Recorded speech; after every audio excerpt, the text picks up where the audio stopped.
Dear friends, आज का हमारा टॉपिक है क्रेब्स साइकिल।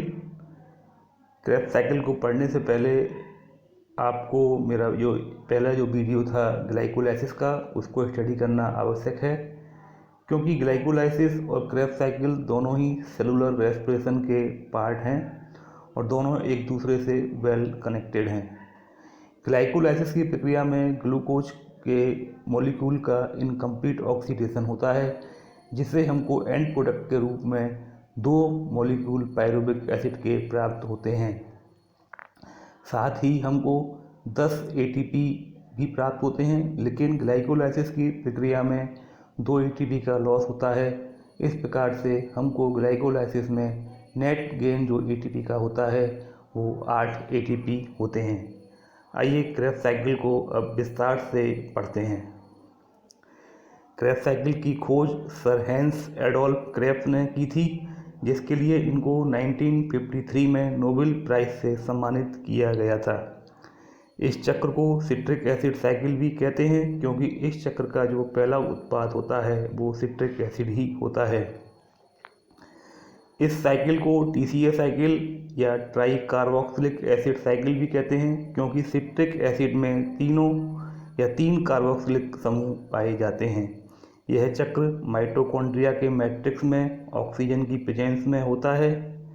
इस चक्र में प्रयुक्त होने वाले सभी एंजाइम्स माइटोकॉन्ड्रिया के मैट्रिक्स में ही पाए जाते हैं, लेकिन एक एंजाइम सक्सिनिक डिहाइड्रोजिनेज जो होता है वो माइटोकॉन्ड्रिया की भीतरी झिल्ली में पाया जाता है। यह चक्र 2 बार चलता है, क्योंकि ग्लाइकोलाइसिस की प्रक्रिया में पायरुविक एसिड के 2 अणु बनते हैं। क्रेब्स साइकिल के आरंभ होने से पहले pyruvic acid acetyl coenzyme A में परिवर्तित हो जाता है। एसिटाइल कोएंजाइम ही क्रेब्स साइकिल में प्रवेश करता है, अतः इसे ग्लाइकोलाइसिस एवं क्रेब्स साइकिल के बीच कनेक्टिंग लिंक के रूप में भी जानते हैं। एक क्रेब्स साइकिल के पूर्ण होने पर 12 एटीपी का निर्माण होता है, जबकि 2 चक्र पूर्ण होने पर 24 एटीपीज बनते हैं। इंटरमीडिएट कंपाउंड के बारे में पढ़ते हैं। क्रेब्स साइकिल के आरंभ होने से पहले pyruvic acid acetyl coenzyme A में परिवर्तित हो जाता है। इस चरण में ऑक्सीडेटिव डिकार्बोक्सिलेशन अर्थात हाइड्रोजन एवं कार्बन डाइऑक्साइड का विमोचन होता है। इस प्रक्रिया में पायरुविक डिहाइड्रोजिनेज एंजाइम की उपस्थिति में एक मल्टी एंजाइम कॉम्प्लेक्स होता है, जिसमें लिपोइक अम्ल थाइमीन पायरोफॉस्फेट टीपीपी के रूप में जानते हैं, मैग्नीशियम आयंस एनएडी और कोएंजाइम ए होते हैं। ऑक्सीडेशन के फलस्वरूप हाइड्रोजन का रिमूवल होता है और NADH2 में बदल जाता है। डिकार्बोक्सिलेशन की प्रक्रिया में कार्बन डाइऑक्साइड का विमोचन भी होता है और पायरुविक एसिड जो कि 3 कार्बन कंपाउंड होता है वो एसिटाइल कोएंजाइम में परिवर्तित हो जाता है। एसिटाइल कोएंजाइम में केवल कार्बन के 2 अणु ही रह पाते हैं। आइए अब क्रेब्स साइकिल को स्टडी करते हैं। इस क्रेब्स साइकिल में कई सारे स्टेप्स होते हैं। हम स्टेप बाय स्टेप यहाँ अध्ययन करेंगे। और स्टेप पहला जो है उसमें कंडेंसेशन ऑफ एसिटाइल कोएंजाइम है विथ ऑक्जेलो एसिटिक एसिड।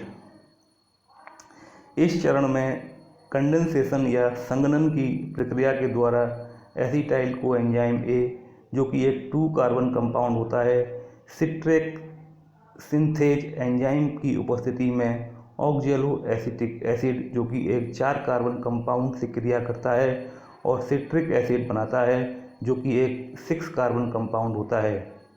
इस चरण में जल का एक अणु उपयोग में आता है एवं कोएंजाइम ए का रिमूवल हो जाता है। ध्यान देने योग्य बात यह है कि यहाँ पर एसिटाइल कोएंजाइम का ग्राही जो है वो ऑक्जेलो एसिटिक एसिड होता है।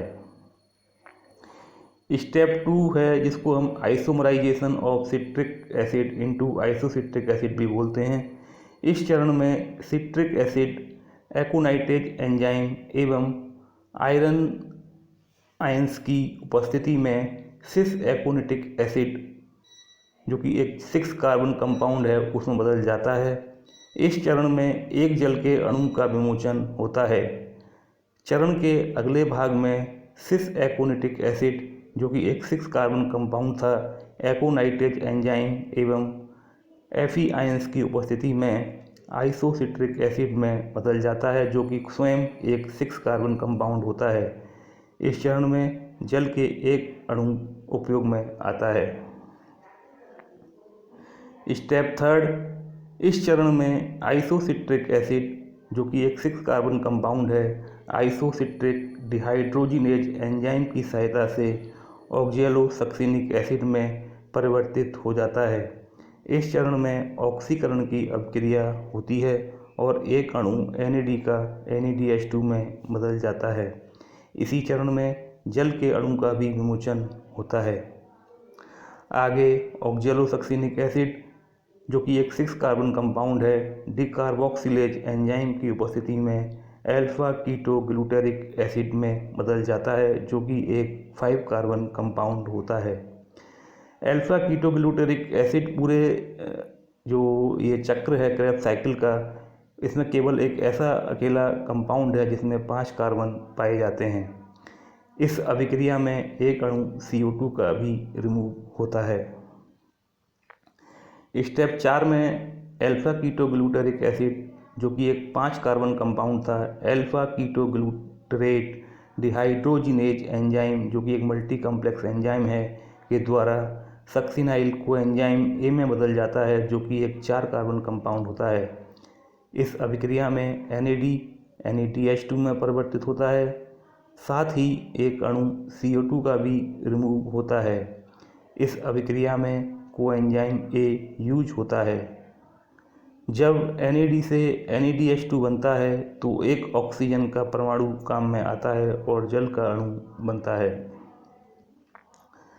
इस चरण में सक्सिनाइल कोएंजाइम A जो कि एक 4 कार्बन कंपाउंड है, succinyl coenzyme A synthetase enzyme की सहायता से सक्सिनिक एसिड में बदल जाता है, जिसमें कि 4 कार्बन पाए जाते हैं। इस अभिक्रिया में कोएंजाइम A मुक्त होता है एवं GTP में परिवर्तित हो जाता है।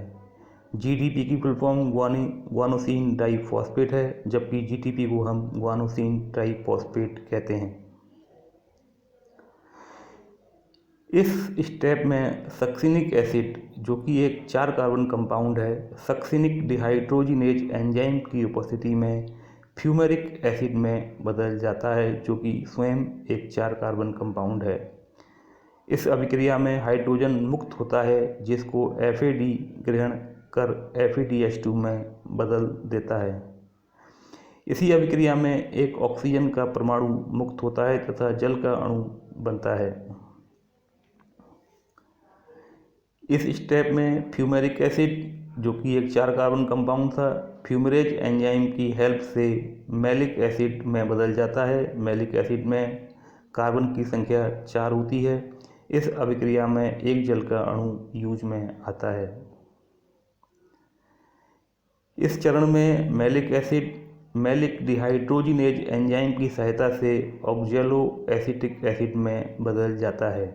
इस चरण में NADH2 में परिवर्तित हो जाता है और साथ ही एक ऑक्सीजन का परमाणु मुक्त होता है तथा जल का अणु बनता है।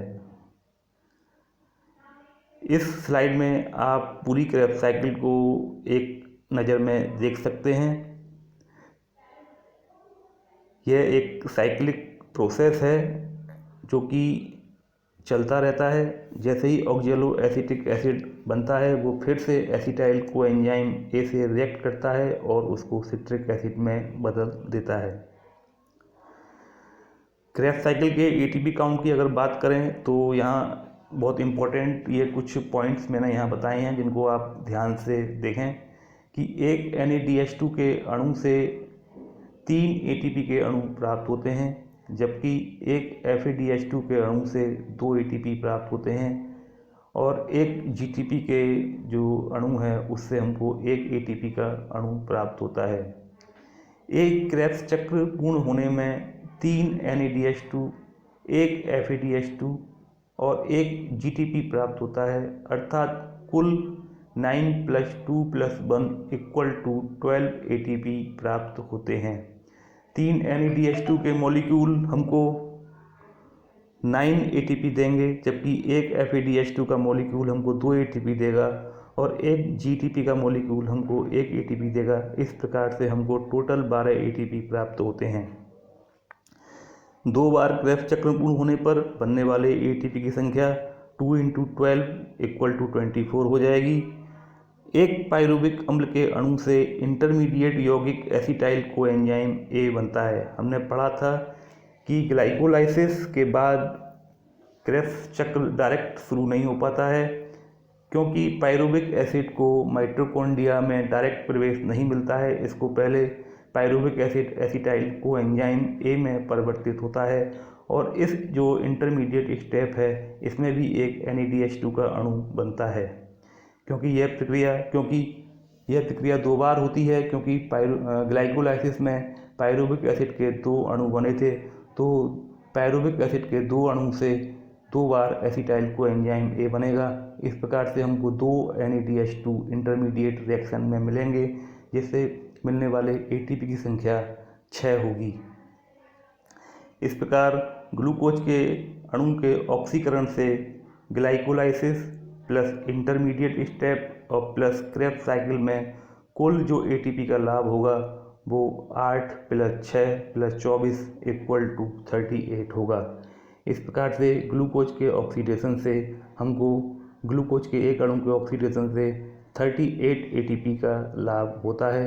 इस प्रकार के क्वेश्चन काफ़ी ज़्यादा नीट और अन्य जो मेडिकल एंट्रेंस एग्ज़ाम होते हैं उसमें पूछे जाते हैं।